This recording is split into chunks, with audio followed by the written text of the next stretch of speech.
and that's the Jewish Disability Empowerment Center. And he's now the president of that organization. And he lives in New York with his wife, Hannah. And it is his hope that all the individuals participating will stay in touch with him after this webinar. So welcome to all of our speakers. And I will let Tom start us off with a question for our speakers.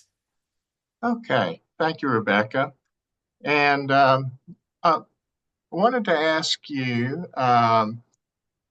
what are you aware of right now in your particular faith?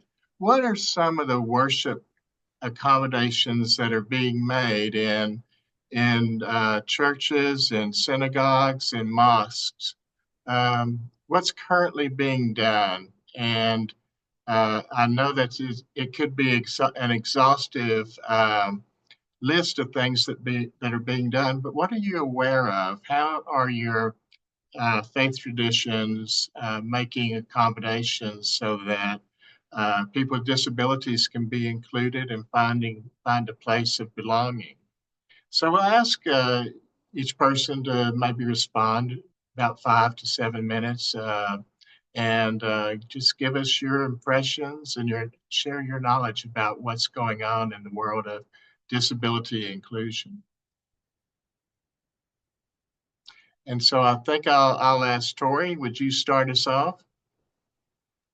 Yeah, I would be glad to. Thanks. So in my experience with working with congregations in the Christian faith around the US and North America, I'm seeing a movement towards embracing universal design for learning principles. So thinking about providing options and expecting that people with disabilities are going to be a part of our worship services. And that's been some hard work, right? There's been a lot of work to lay the ground for that to be the case, that churches would expect people with disabilities to participate. And that can mean providing options in a lot of different ways. It can mean providing print materials and large print materials. It can mean providing a digital option to participate as well as a physical option to participate. It can mean providing some fidgets so that bodies can move while listening and learning in some of our more academic type environments where we are being educated in the scriptures. I know one ministry that I have connected with more recently is the Christian Record, that has services for the blind, including a phone ministry to call and offer scripture and prayer and community connection using the phone, as well as a variety of other resources that they offer. I've discovered the American Sign Language version of the Christian Bible, which is pretty exciting to see, not only that it exists, but that I've been able to introduce some congregations to that. I've seen some pretty exciting things coming out of some new grant projects. For example, the Center for Faith and Children has launched this beautiful prayer with your whole body toolkit. And I just got to see it and experience it last week. So there's a prayer labyrinth, there's a hopscotch pray through the Lord's Prayer, there are breath prayers along with a sort of bottle that you can move. There's just these wonderful tools to engage the whole body in the act of prayer. So we're starting to experiment a little bit more, but to be honest, out of the 380,000 churches in the US alone, there are a couple thousand who are thinking about this. So we have a lot of work to do, but it's neat to see how some educational practices and some things from the wider community are being able to infiltrate and impact our churches too. And I just keep hoping and urging that the church will become more at the forefront of what's happening there. And there's a bunch of us working on that. Oh, thank you, Tori. Mohannad, would you like to go ahead and respond to that question? What's going on with the mosques that you're aware of that can help people with disabilities be included in worship?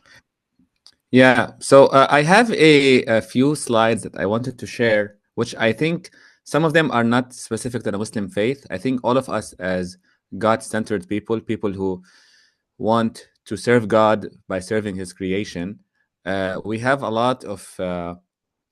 We need to be to recognize community members around us who might be different from us, who may be given different challenges and different abilities. Can I share my screen? Can you give me that chance to share my Yes, I screen? can certainly let you do that. Whoops.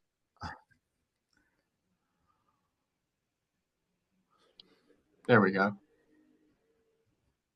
Oh, thank you so much. Okay. Okay. So, and again, the intention is not to make this a kind of an educational kind of or a formal presentation, but I think sometimes adding a visual. I'm a visual person myself, so um, sometimes the way we define disability has to be redefined. Normally it's anyone who has a physical or mental impairment, and it's considered a disability which can be caused by multiple things, injuries, birth, old age, which could affect their vision, hearing, thinking, learning, movement. Not all disabilities look like someone on a wheelchair. That's something I got to learn the more I got engaged with Muhsin and advocating for them. Many disabilities look like just a human being who might be walking, talking like me, and like many of us here, but they might have a different form of disabilities: physical, sensory, developmental, mental health. Statistics on disabilities are staggering. Uh, Almost and part of it is really education. I'm sure Victoria can relate to cases in community members who are well intentioned, who really want to help, but they might use a term that could be hurting, or that could add to the struggles of community members who have a family member with a disability. So if you think about it, 1 in every 4 adults are living with disabilities. That's for us in the Muslim community, more than 600,000 Muslims. And I always challenge whenever I go to a congregation, let's say of 1,000 members, and I tell them, hey, that's 1 out of 4. So there's probably 250. If you have 1,000 members in your Friday prayer, there's 250 people or 250 families who might have a family member who has disability. And I ask them sincerely, not to call them out, but I ask them, hey, where are these people in your community? Are we accommodating not only the wheelchairs and the accessibility and the deaf or ASL sign language translation? Are we accommodating people who have, on the spectrum of autism, and kids who have Down syndrome? And are we allowing their family to be seen by us, to be welcomed by us? So I say the first thing that Muhsin has been doing since we started in 2014 is really awareness. Is trying to have this certificate where if this mosque is Muhsin certified, it could be silver or gold or a platinum membership, where the more services. Am I sharing my screen, by the way? Is my screen visible? Oh, maybe. Okay, perfect. Yeah. So the idea is to encourage those members of our community who are not heard, who are not represented well. We think they are not there, but the numbers tell us otherwise. The numbers tell us that those members are there. So the first member, the first service that Muhsin is trying to do, and Alhamdulillah, in Dearborn, Michigan, we have a lot of mosques that are Muhsin certified.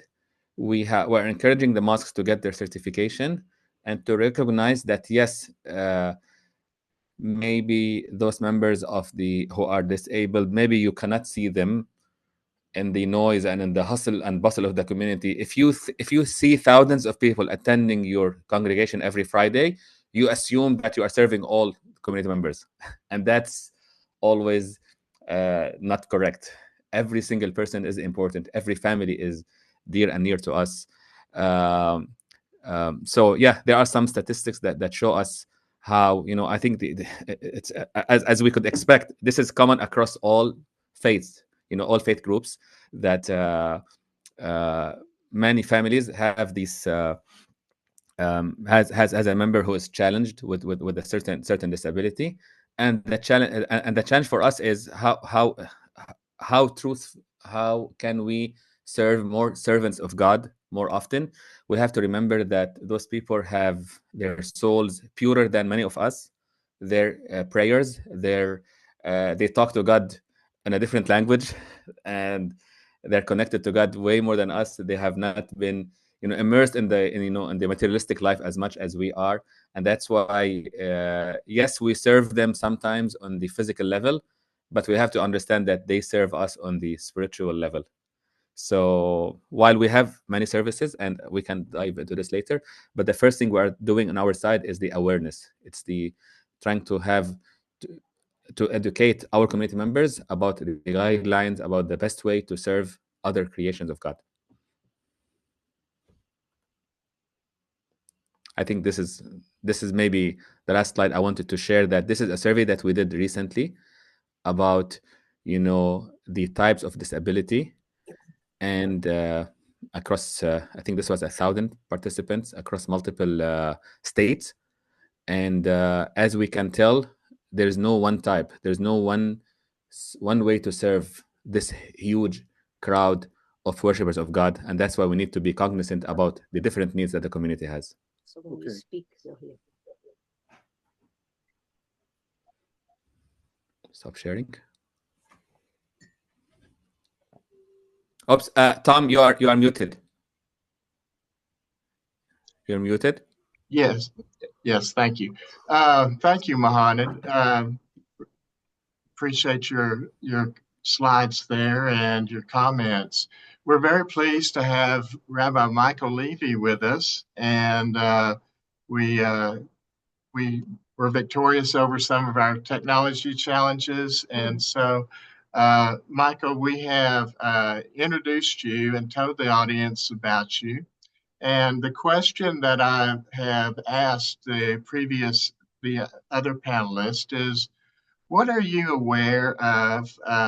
What in the Jewish faith? How are synagogues and faith communities, including people with disabilities, and making accommodations for them in worship? And so, if you could share your knowledge, your vast knowledge and experience, and speak to what you know about in general, because I know there's so many things that are being done in the Jewish faith for people with disabilities. So, if you'll share with us, we'd love to hear your thoughts. Okay, thank you, Father Jones, and to your assistants for this opportunity to meet people with disabilities from all faiths. And we're all journeying towards greater accessibility, integration, and acceptance for people worldwide. I'll tell you in advance that my concluding words will be a bottom line call to action. So don't let me forget that before we go off, Tom. But I want to say one thing that I think we can all be unified on, a message that we have to get out to anybody with a disability. And that is that God is the totality of accessibility. Even if you've got locked-in syndrome, where you, God forbid, where you can't talk to anybody, you can still talk to God, okay? Even if you can't stay quiet, even if you are running around in a manner that other people think is, and pardon the expression, crazy or goofy. God doesn't think that. We all are created in God's image. So if he created us in his image, then he understands us, he hears us, he accepts us, and this is very important, he expects us to be good people. Okay, now we begin with something that I first learned last week when we did the webinar on praying. I forget what the young man's name was, where he had his bar mitzvah, etc. But yes, the usual accommodations are extremely important. wider aisles for people with wheelchairs, interpreters, quiet rooms, accessible format for the blind. But before we get to that, let's explain a simple truth to the non-disabled. We who have disabilities are people, just like you. We worship and study sacred texts just like you. We turn to our faith leaders in times of joy and sadness and life cycle celebrations, just like you, the disabled. Don't pity us, just accommodate us. And that was our initial task in the Jewish community, was to get that awareness out. Like, hello, we exist. And I'm just going to quickly skim through what that was like. Around 1977, there was a Jewish handbook called the Jewish Catalog. They had Jewish recipes, they had Jewish games, they had Jewish songs, and for the first time, we were in the catalog. So now we existed, and you began to see disability units in Jewish schools that acquainted thousands of students about how we live meaningful and productive lives. How we educate our children of all our faiths is extremely important. We're not like some alien species. We're right there. Here we are. You're the unit. Come learn about us. Now it's all over the place. I'm just going to skip through a few. The Ruderman Foundation was huge up and into the 90s. They ignited the Boston community so that if you go to Boston, there's not a synagogue that you can go to that doesn't know about disability. Jewish camps are becoming more and more integrated. More synagogues are realizing, as the Mohammed said, that we say that 1 out of 6 worshipers will experience disability sometime in his or her life. And the media, of course, makes us aware in the Jewish community of our Disability Awareness and Inclusion Month. And here's one that is going to hit all communities at the same time. I'm a little bit of an old guy. I'm a baby boomer. I've been disabled all my life. I have it easy in that way, but there are baby boomers who are going to age into disability. They're going to age into less mobility. They're going to age into less hearing. They're going to age into less cognition. And what are they going to do? How are we going to accommodate them? I think we should do it as a multi-faith effort. They're all experiencing the same thing, but I'm telling you that there are going to be many, many, many new people to accommodate, and the time for that is to not wait until they are disabled, but to prepare ourselves to accept them when they come. I'll just say one more thing. I don't think anybody in my faith or any faith really hates a person with disability, but sometimes the change is too slow for our liking. And that's why we need to make our voices heard. That's why what Father Jones is doing is so important.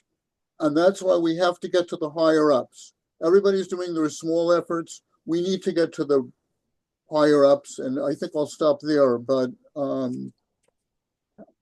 in our Jewish community, we've got a couple of resolutions that the higher ups have made, but not enough.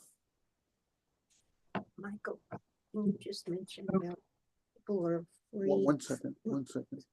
But sometimes people are afraid of people with disabilities. Okay, my wife is adding that sometimes people are afraid of us. They hold them at arm's length.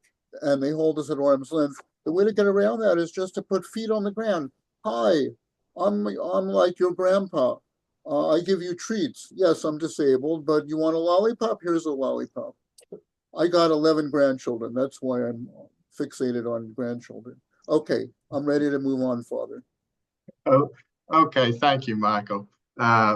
You brought up some great points there that have been brought up. The prevalence of people that have disabilities, the need to not see a person as their disability as is their total person, but to see the person and their spiritual needs as well.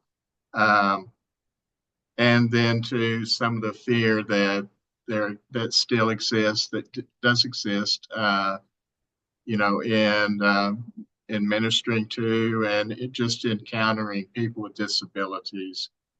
There are some great things, as you mentioned, that are going on in the country in the Jewish faith, in the Christian faith. There seems to be a faith and disability movement going on, but we still have some challenges there, as you all have noted. What are some of those other challenges that we have, and how do you think we can overcome some of those? Michael?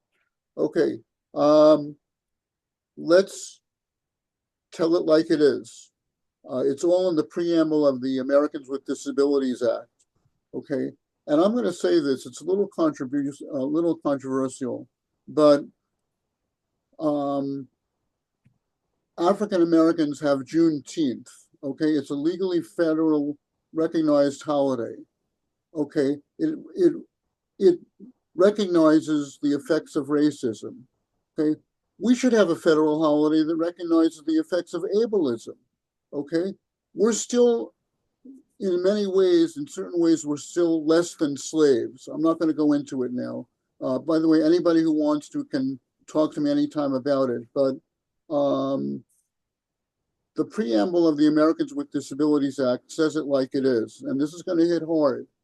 But disability itself is not a challenge. The challenge with which we are still struggling is the failure of society to remove 4 barriers to our integration into our faith communities.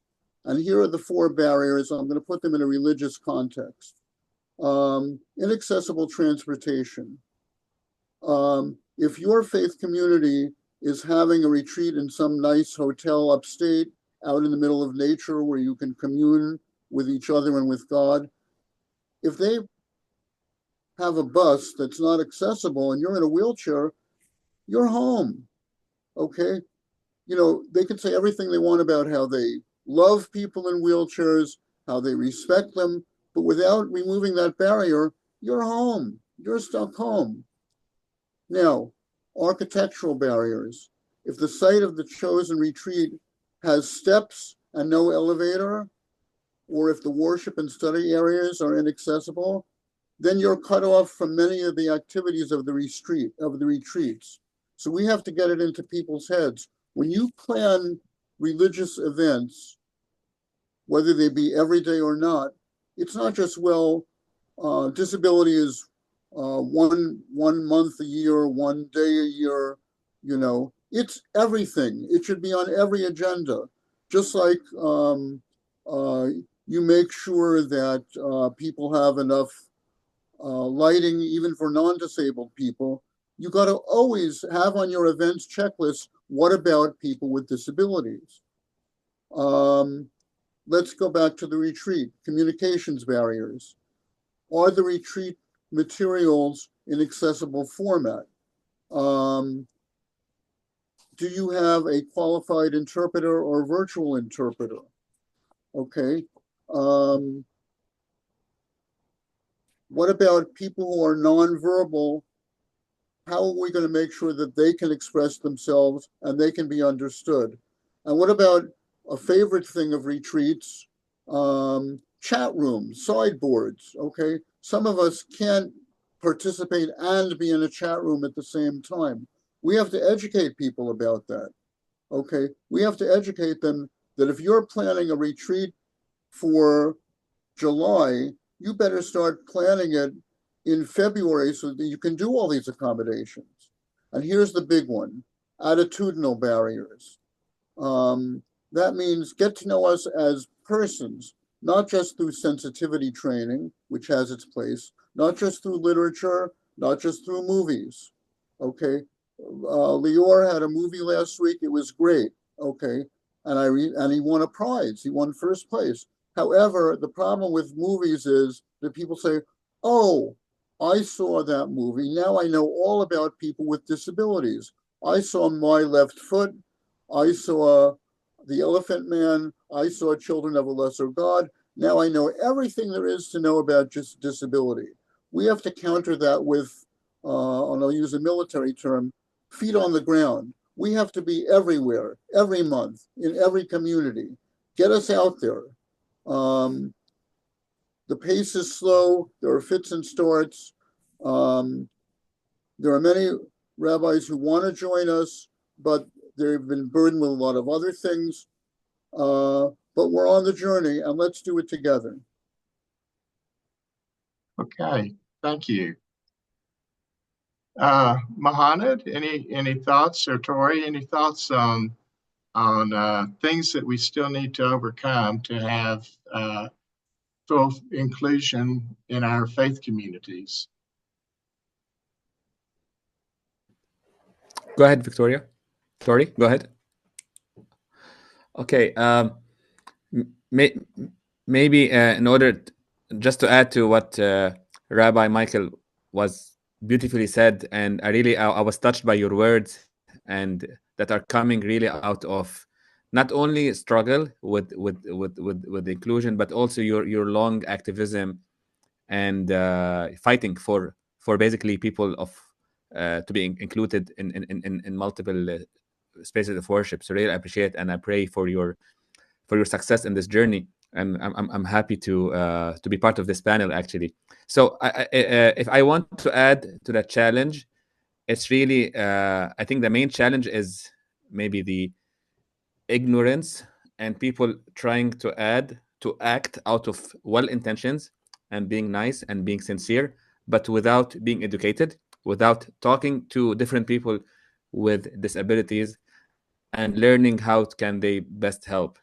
It goes back to the saying that an ignorant friend is worse than an educated enemy. So I think what I urge my congregation and members to do is the best service you can do in any field, in any area, is to be educated, is to talk to the real people who are who are being challenged, and to ask them, how can I help you? What's the best way to serve in this capacity? How can I train myself? How can I train my kids?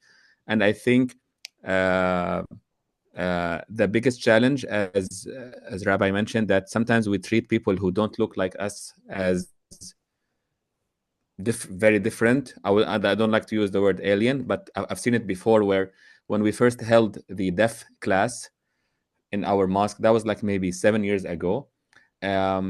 We had many community members who were afraid to even uh, uh, kind of, they didn't know how to approach them. They didn't know how to talk to them. And so that was one challenge that we felt, well-intentioned worshippers who don't know how to approach this. The other thing I wanted to share is, in terms of challenges, is there are so many needs for many different people.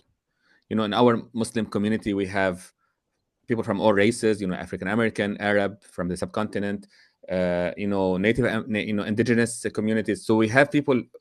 So the word inclusion for us has multiple levels and multiple dimensions, and it's not enough. If you want to be truly inclusive, it's not enough to open your spaces for more women or for children or for elderly. I think the word inclusive, we really need to expand that as much as possible.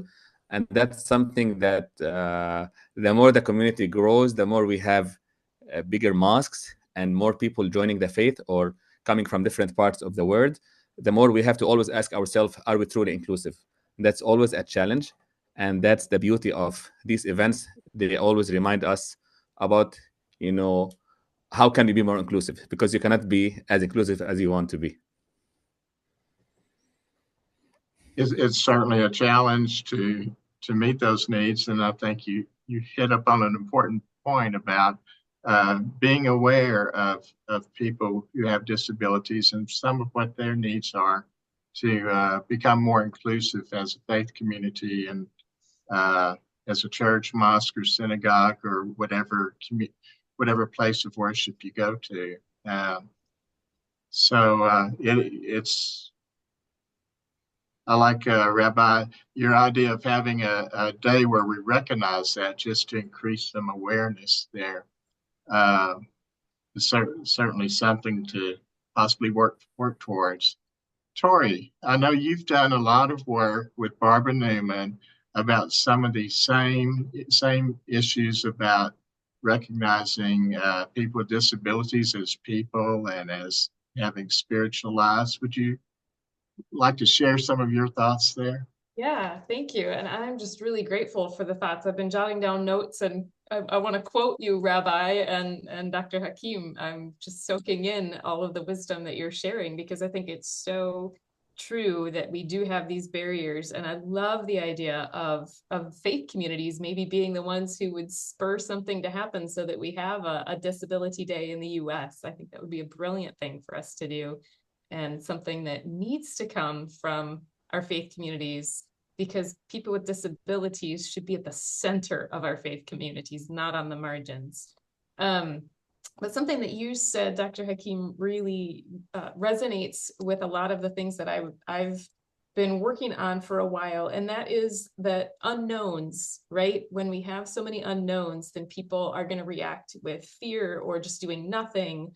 They're going to prioritize their financial stewardship according to what they know. And so we need to eliminate the unknowns for them. And you talked about this too, Rabbi, right? Of let's get to know people beyond even just, hey, you have a disability, we need your voice at our table, which is extremely true and necessary. And we need more people with disabilities in leadership roles so that we have models for others to follow, so that we have the right voices at the big decision-making tables of our faith communities, from local congregations to national and international positions. We just need more people with disabilities in those positions.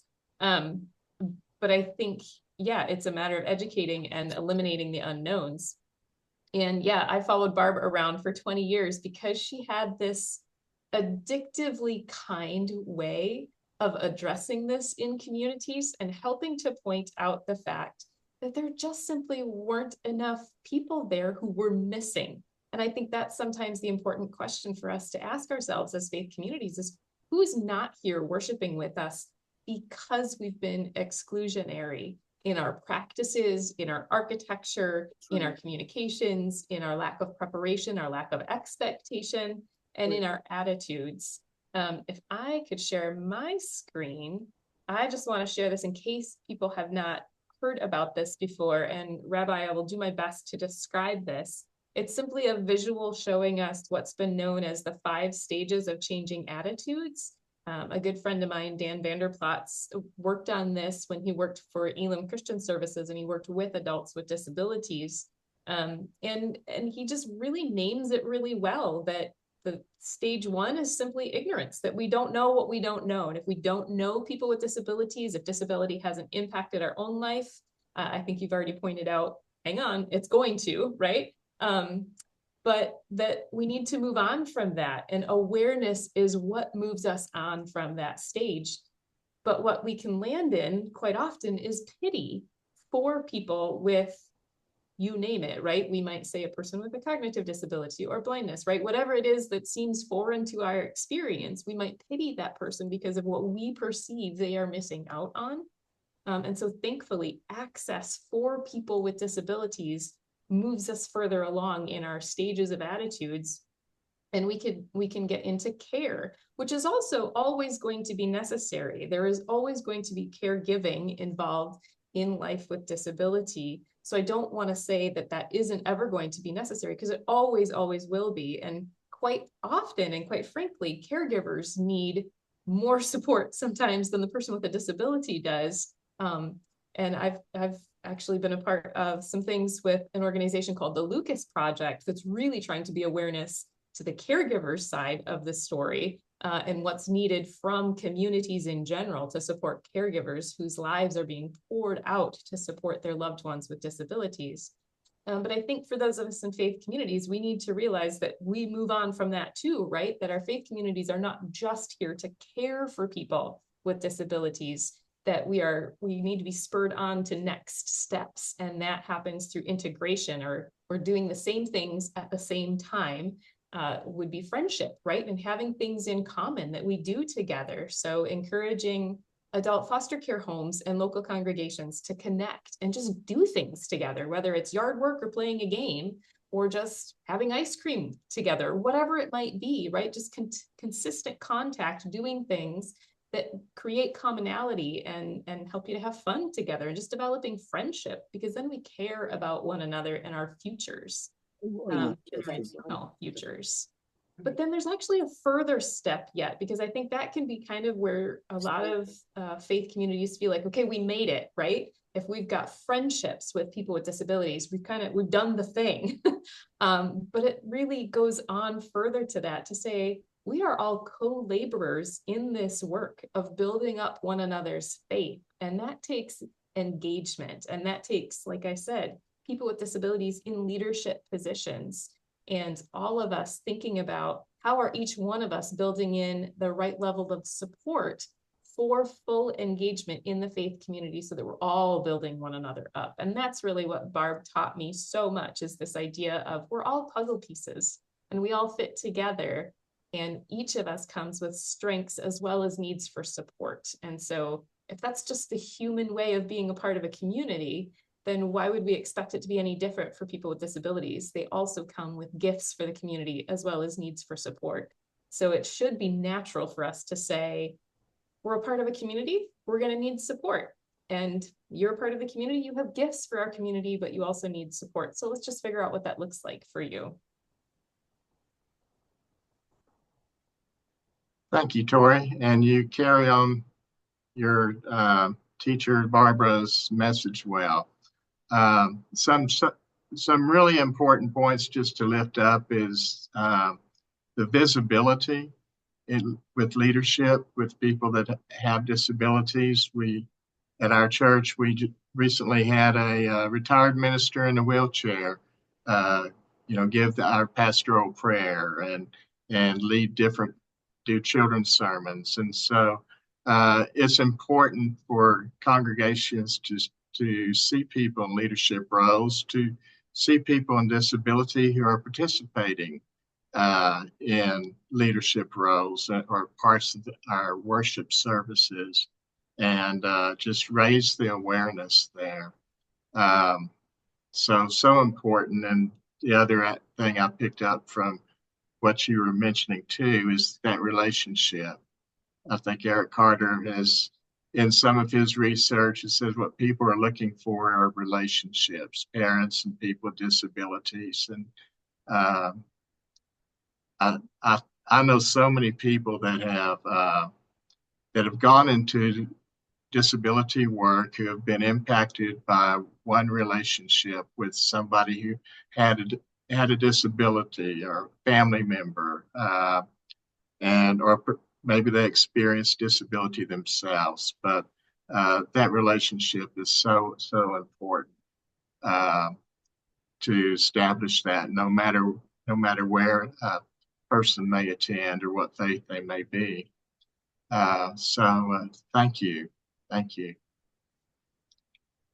Any other thoughts on some of our challenges or? Excuse me, Reverend Jones. I had mentioned before that I'm going to do a bottom line, and here it is.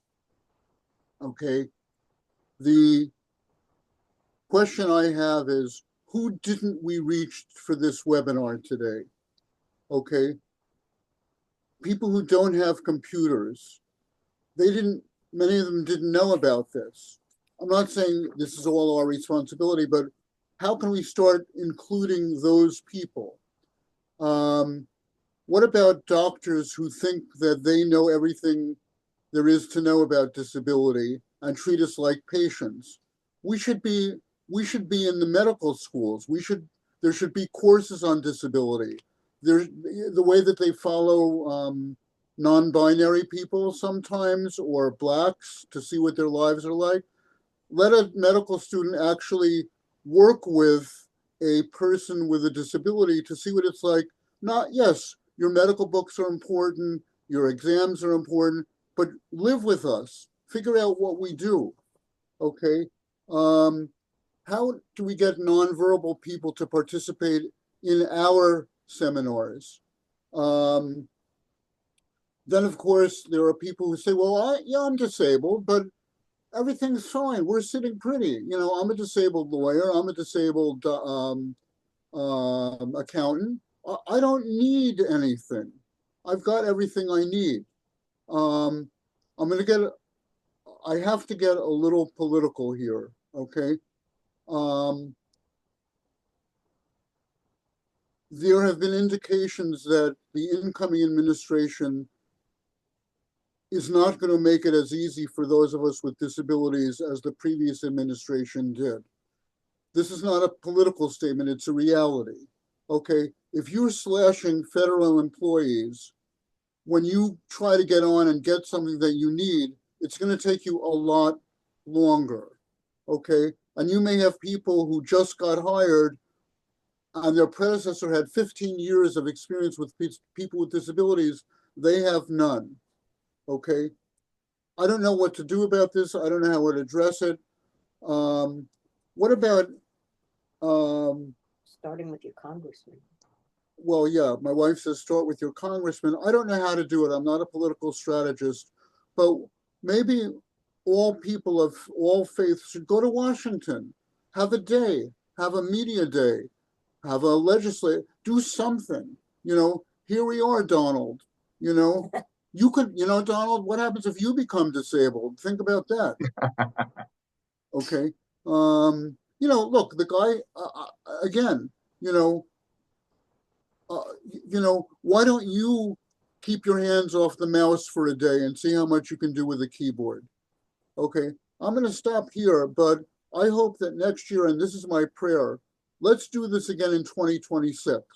Okay, and I hope that instead of having us here at the panel and maybe some participants from the audience, I hope we have so many people that we have to set up big networks and, you know, that we have thousands of people. That's my prayer. Can this be a hub with all of these people that are? Okay, Father, I know that your time is limited, so this is it for me.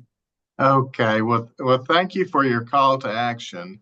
And certainly there's a lot to be done in our country, politically and all. And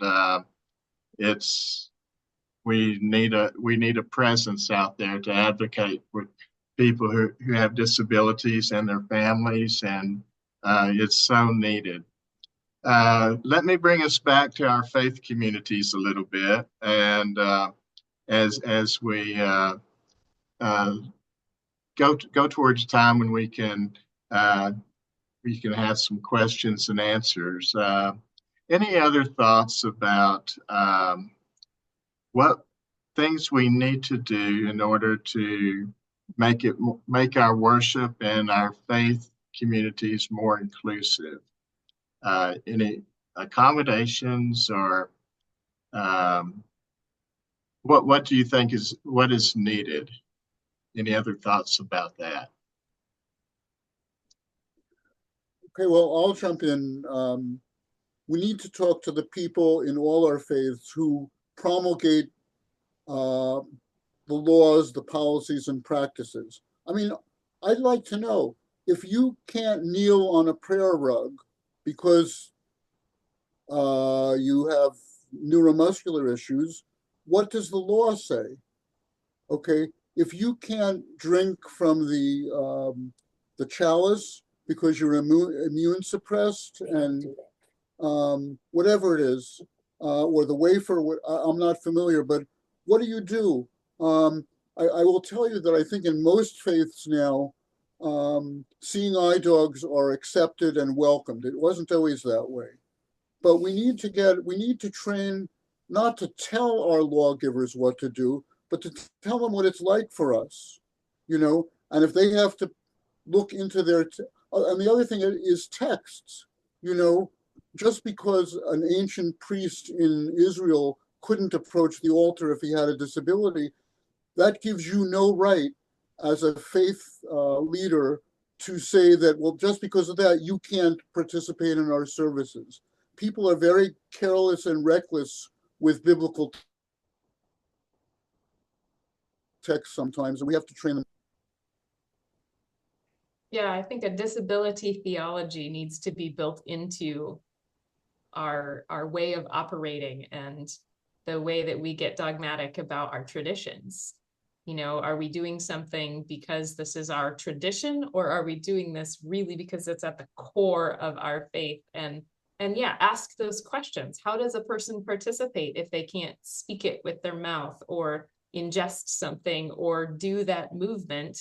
And is that movement, that ingestion, right? Is that action the only way of expressing that, or receiving that? Or can we be more creative, right? I think that's a big question. So I get excited about some of the things that are coming out that are thinking more creatively, like some curriculum that's coming out that is using universal design for learning concepts, realizing that people need to not only have words that can be read or spoken or heard, but also visuals, also actions, also smells, taste, touch, right? All of the different ways that we can experience things. And that's how we need to engage with our holy texts as well. And groups, right? Getting people together, having people, for example, who live in an adult foster care home be in relationship with people at the church right down the street, or the mosque or the synagogue, right? So that there are relationships forming. And that's just a natural way that we can get to know one another, have their presence there. And if we can start to prioritize, well, what does it take for these people who are our neighbors to participate in worship with us, then it starts to become more of a priority. And we start to ask those questions of, well, if they can't do this, but that's our tradition, then we have to start to wrestle with those questions and say, how can this person participate? And I think that's so important for us to ask, but for it to be about relationship with one another. Okay, thank you for those thoughts, Victoria.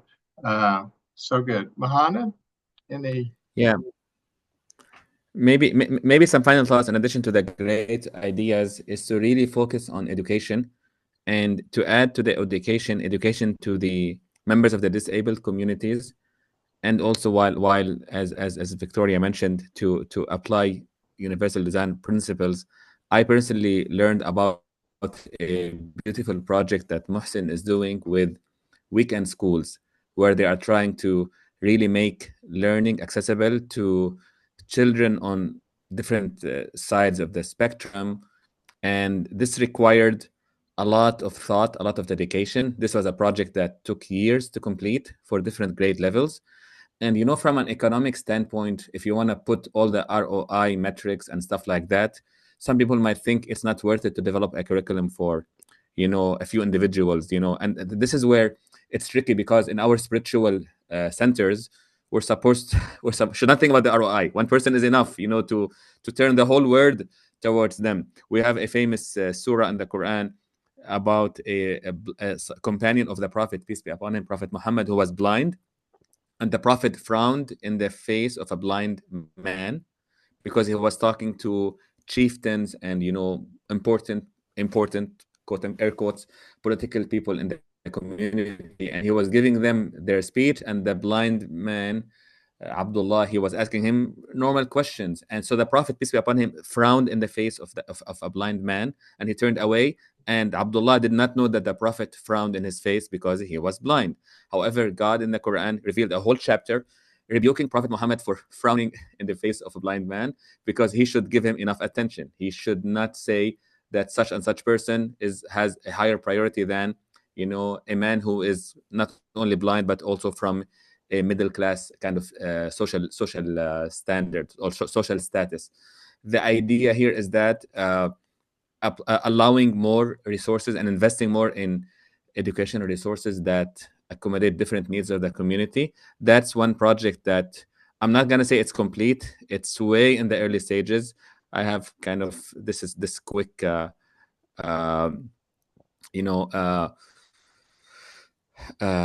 slide to share, that this is something that weekend schools and trying to accommodate people we're not only teaching them concept, we're teaching them sometimes abstract concepts, and this requires a lot of investment. And in the way we teach things, I was told, especially when I was teaching the deaf community, that you have to go out of your way to bring examples from their word. So imagine, as somebody who's good at translation from Arabic to English, English to Arabic, imagine you need to translate to people in different levels of communication, understanding. So yeah, it's a challenge, definitely, and I don't think we are there yet.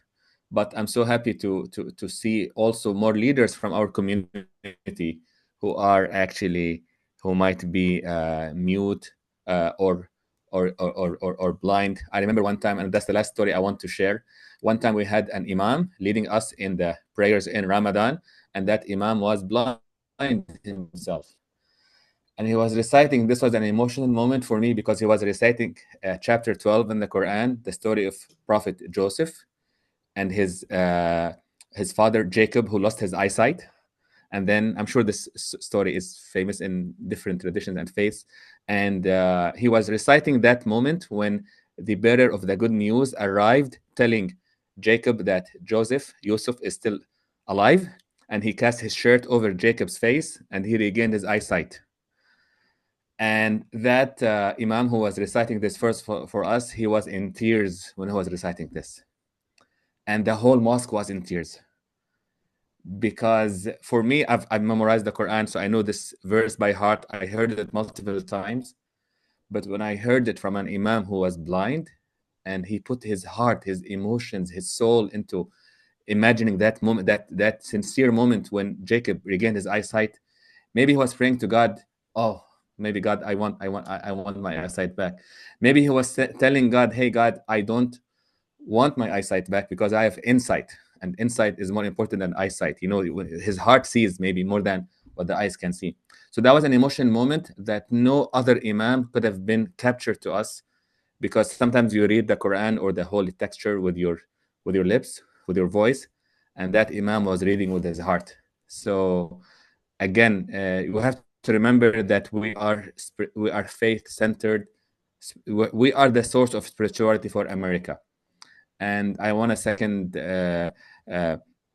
Rabbi Levy, that what you said, it's not politics, because it's pure. It's the essence of what America is all about, and what our faith responsibility is all about. And change hopefully starts from our sermons, from our inspiration to the community. This is where maybe real change can happen.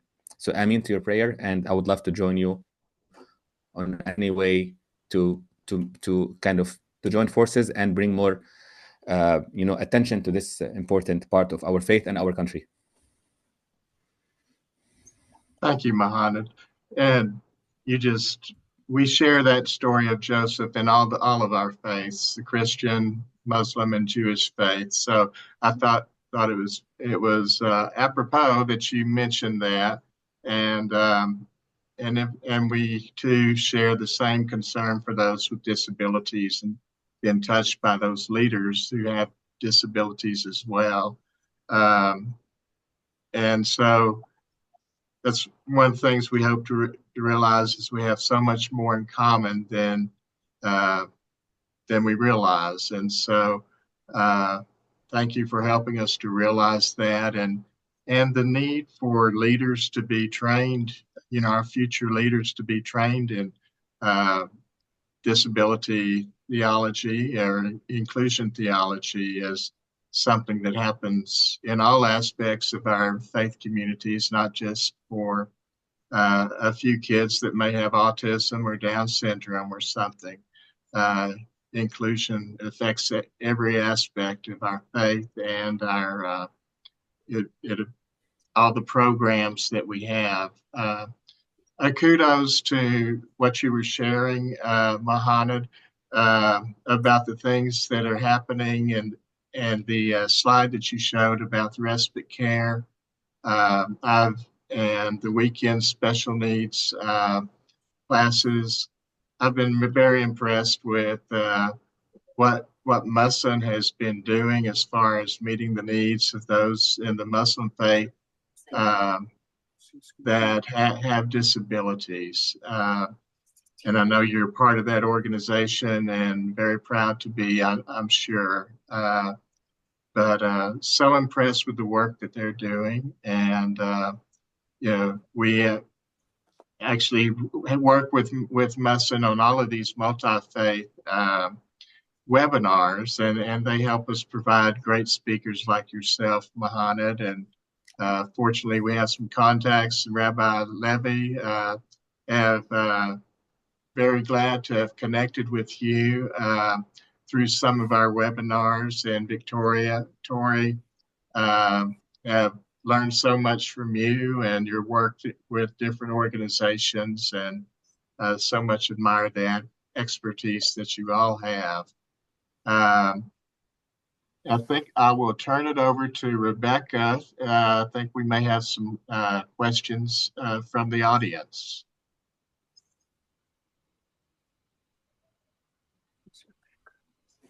Well, we have a comment first from Pam. She said, "Thank you all for the wisdom that you're sharing."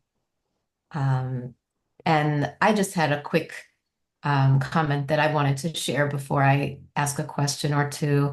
And that is that originally the Americans with Disabilities Act, the ADA, it didn't include faith communities. So when Rabbi Michael, when you were speaking, about gathering people together, going to the government officials, maybe it's time for all of the faith communities to gather and try to make some statement, make some waves, get their voices, out there. So just a thought.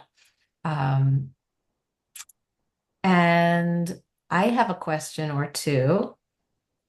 I know, Tori, you were talking about multisensory worship. I think it was the Center for Faith and Children is one you mentioned. So I had a question, is that common in Christian settings? And then for Mohannad and Rabbi Michael, I'm curious, are there any kinds of multisensory approaches in the mosques or the synagogues? Yeah, that's a really great question. And I think, as I sort of hinted at earlier, there's some exploration in that.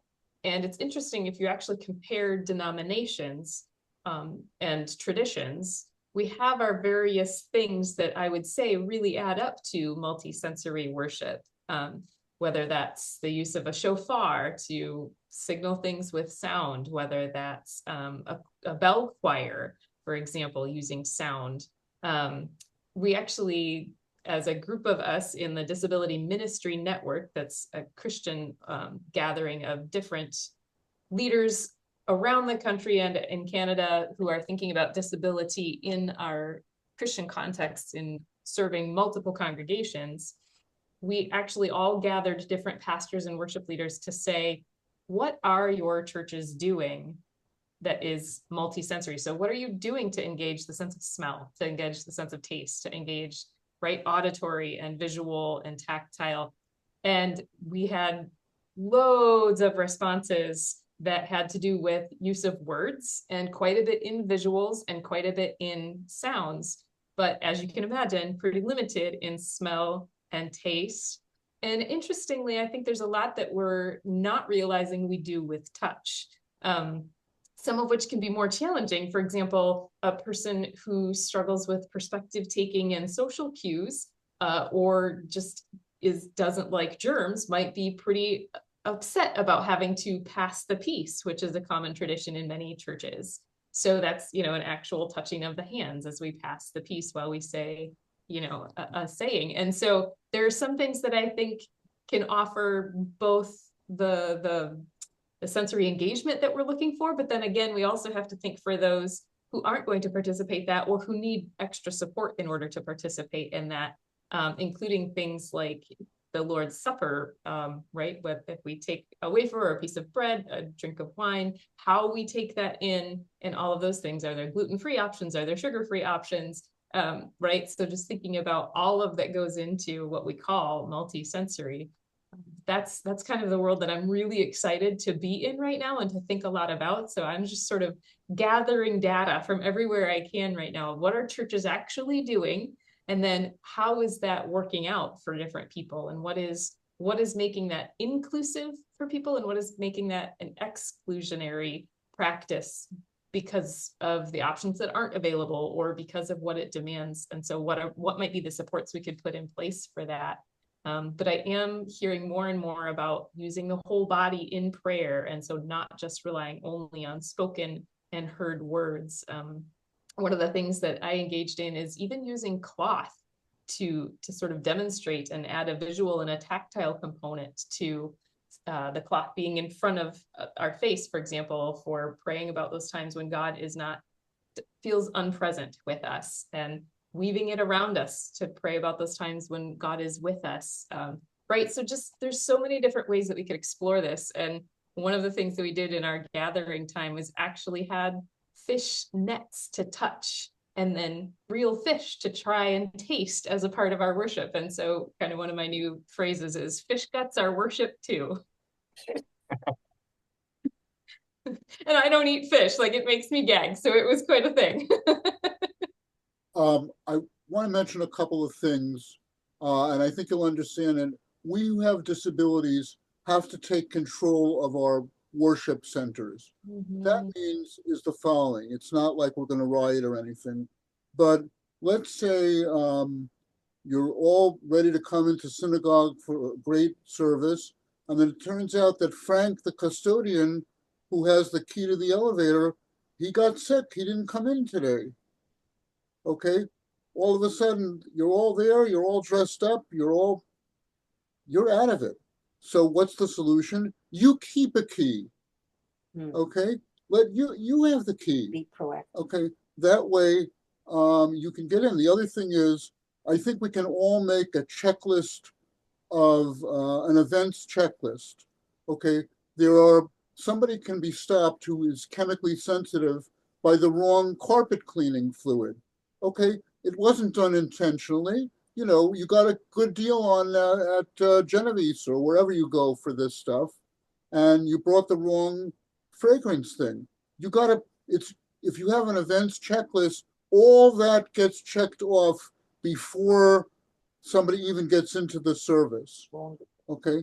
The other thing is, I think sometimes places of worship are not the best place that we want to do disability stuff, but sometimes you can do it better or more consistently in schools and camps, because you see a student in school, I don't know, 270 times a year. He's there every day.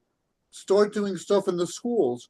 In the camps, there's another advantage, and that is that you don't have walls, you have nature, you have many ways to participate as a camper. That's happened a lot in Judaism. I encourage informal stuff like that. On the following one, something is Father Jones. I'm sorry to bring this up, but Ecclesiastes said it 3,000 years ago. To say it in Hebrew, HaKesef Yanet HaKol, money talks. Okay, Yes. Where's the money going to come from? I think what we could do is have a disability tax. Okay, I'm talking about like maybe tack $1 onto your membership fee. Okay, and keep it in a nationwide legacy, and then when something is needed, that legacy can help out. These are just ideas, but it does come down to money at some point. Can I say something? My wife wants to say something. Hi. Sorry, here I am. Okay, a thought just occurred to me. Michael, when he was a kid, he's been blind since birth, his mother taught him how to ride a two-wheeler bike. Now you imagine, how on earth can they do? Okay, Michael, you're in the backyard. Now you give 2 pumps and then you turn to the right. Now give 2 pumps and turn again. It's amazing. So a lot of times it's the caregivers, the parents, the family, or whatever, need to be also kind of like assured that, just they shouldn't be all uptight about the fact that they got to do this, but they also have to learn their child's disability. Okay. Okay. Good. Okay. Okay. Okay. Great thoughts there. And the field of disability is so wide, and it includes not only people with disabilities, but family members, as she was saying, and the experience that parents, siblings, and caregivers all have. So it's a ginormous field, and we're glad that so many things are being done today. I'll just share. I'm of the age that I grew up in an age where there was no inclusion in 60s and 70s. And so this is amazing that we can talk about it. It's amazing that we can bring people together of different faiths to talk about it and come together. So thank you. I want to thank Tori and Mohannad and Michael for all participating and sharing your knowledge and your thoughts, and so many great tidbits of just pieces of gold there that I gained from all of your thoughts. And so thank you for sharing those. If you want to join us next week, we will be on the 19th. We'll be talking about another multi-faith webinar on what does your scripture say? And I know we share some of the same scriptures, and that's kind of a joy, but what does scripture say that informs how we view and how we treat those who may be disabled? And so we'll get together next week for another discussion. We'll have Rabbi Rudy Regan here, and let me see, Sheikh Hassan Natur from the Muslim faith and Islamic faith, and then Reverend Chris Snow from the Christian faith and will be participating. And so I believe at least two of those people have disabilities themselves, so can really speak to that. So I look forward to next week. Thank you for furthering our conversation and discussion. And I just want to say I think we're on the right track, and appreciate all of you and the work that you do. So until next week, we will, God bless you all, and may the God you worship bless and protect you. So much for the work that you're doing at the Faith Inclusion Network and just making these conversations happen. I think as we unite, like Rabbi pointed out, we might be able to actually make some things happen that our nation so desperately needs. I hope so. I hope so. Thank you, Tori. Thank you. It's been so good to learn from you all. Yeah. Thank you, Tori. Thank you, everyone. God bless you all.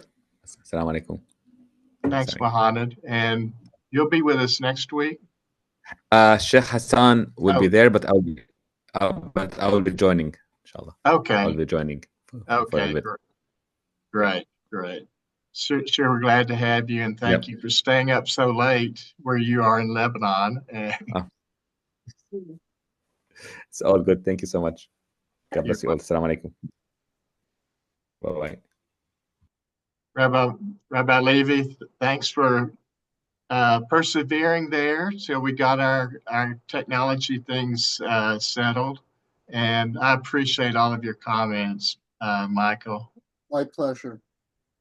Glad you could join us, and have so much respect for you and what you've accomplished with YAD, and and other areas too in the disability world. So thank you for all that you do.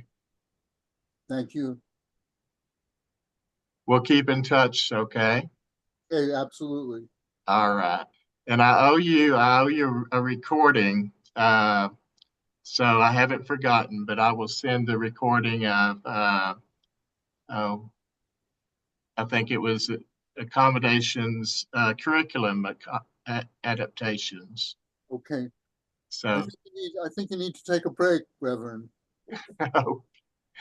no rest for the weary.